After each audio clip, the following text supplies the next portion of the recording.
अंतर्राष्ट्रीय बुजुर्ग दिवस पर चंबा में विभिन्न कार्यक्रम आयोजित किए गए, जिसमें जिला स्वास्थ्य विभाग चंबा द्वारा मुख्य चिकित्सा अधिकारी के कार्यालय के सभागार में अंतर्राष्ट्रीय बुजुर्ग दिवस मनाया गया, जिसकी अध्यक्षता कार्यकारी जिला स्वास्थ्य अधिकारी डॉक्टर जालम भारद्वाज ने की।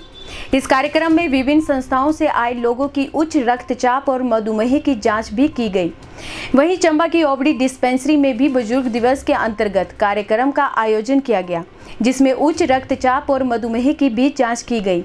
इस दौरान सभी बुजुर्गों ने इस दिवस पर अपने अपने विचार रखे।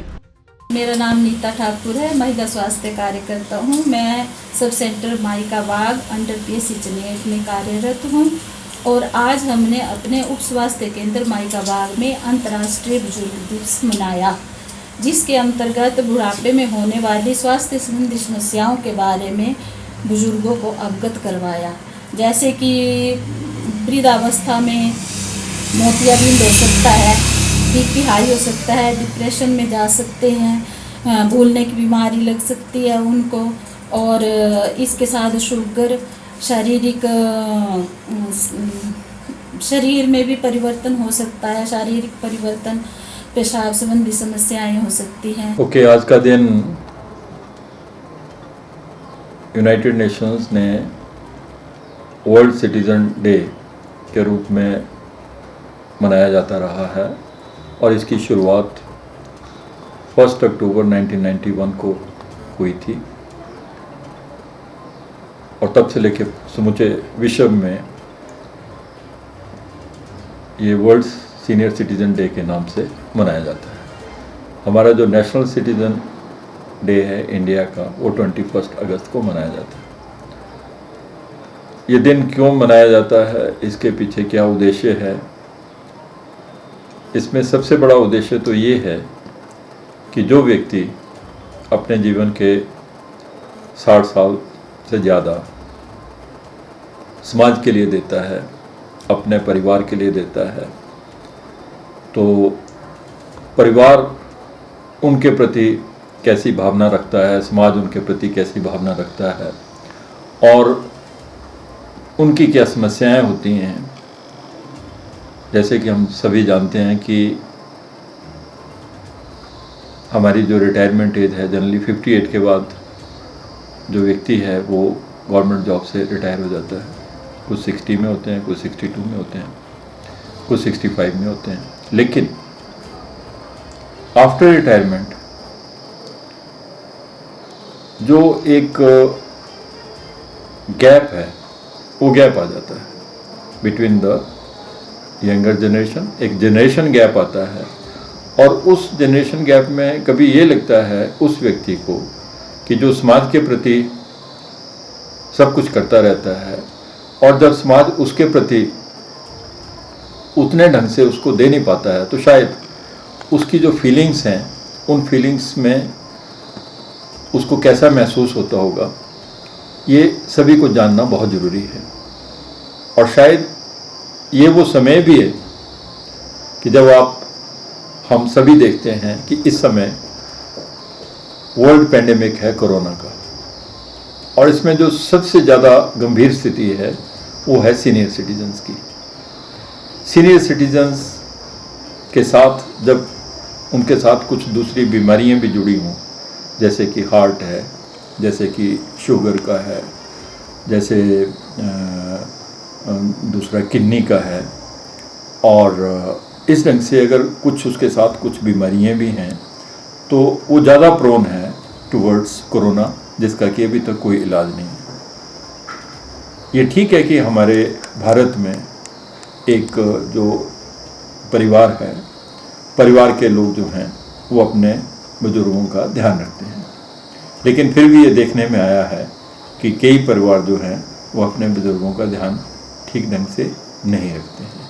जब नहीं रखते हैं तो वो जब एक सीनियर सिटीजन, एक माँ या एक बाप, एक दादा, एक दादी या नाना या नानी, जब वो अपने उन नातियों को देखते हैं, अपने पौत्रों को देखते हैं या पुत्रों को देखते हैं, और जब भी उन्हें ये लगता है कि भी उन लोगों की जो देखभाल होनी चाहिए वो नहीं हो रही है, तो वो देखभाल बहुत ज़रूरी है।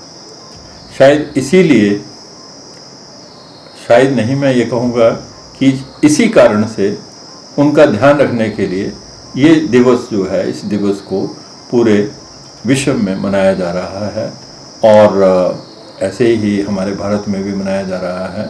तो मैं समझता हूँ कि जो बुजुर्ग हैं, जो सीनियर सिटीजन्स हैं, उनका उचित ध्यान जो है वो परिवार और समाज दोनों को रखना है और उनको संभाल के भी रखना है, क्योंकि ये वो एसेट्स होता है जिस एसेट से हमारे राष्ट्र के लिए और हमारे परिवार के लिए, दोनों के लिए बहुत ही हमें जो है उनके जो बेनिफिट्स हैं उनको हम कभी भुला नहीं सकते हैं, उनको नकार नहीं सकते हैं। तो इसलिए मैं सभी पूरे समाज से जितने भी हमारे वर्ग हैं, खास करके जो यूथ है, युवा हैं, उनसे यही निवेदन करूंगा कि जो अपने बुजुर्ग हैं, सीनियर सिटीजन्स हैं, उनका उचित ध्यान रखें, उनका उचित ख्याल रखें और इस समय शायद उनको उनकी बहुत ज़रूरत है और उस ज़रूरत को वो ज़रूर पूरा करें। धन्यवाद। आज अंतर्राष्ट्रीय वृद्ध दिवस है। मेरी सभी को अंतर्राष्ट्रीय वृद्ध दिवस की हार्दिक शुभकामनाएं, बधाई। मैं आज अंतर्राष्ट्रीय वृद्ध दिवस पर खासकर बच्चों से ये कहना चाहूँगा कि अपने बुजुर्गों का पूरा सम्मान करें। आजकल अक्सर देखा गया है कि भारत में भी लोग जो हैं बड़े बड़े शहरों में अपने माता पिता को वृद्ध आश्रमों में छोड़ने लगे हैं, जो कि हमारी परंपरा, हमारी संस्कृति नहीं है। ये पश्चिमी देशों की संस्कृति रही है, वहाँ एकल परिवार होते हैं। हमारे हमेशा संयुक्त परिवार रहे हैं और हमने बुजुर्गों का सम्मान किया है। हमारे बुजुर्ग लोग अपने बच्चों को पालने पोसने में, उन्हें पढ़ाने लिखाने में, उन्हें नौकरी करवाने के लिए अपनी पूरी ज़िंदगी, अपनी पूरी जमा पूंजी लगा देते हैं। अगर बाद में उनके साथ ऐसा व्यवहार होता है तो उन्हें बहुत पीड़ा होती है। हम बच्चों को ये चाहिए कि बुजुर्गों के साथ अपना समय व्यतीत करें, उनकी भावनाओं को समझें और उनके साथ वार्तालाप करें। उन्हें पैसों की या किसी दौलत की ज़रूरत नहीं होती, वे मात्र भावनाओं और प्यार के भूखे होते हैं। अतः मेरी ये पूरे भारतवर्ष के समाज से अपील रहेगी कि बुजुर्गों को सम्मान दिया जाए और सम्मान की दृष्टि से देखा जाए।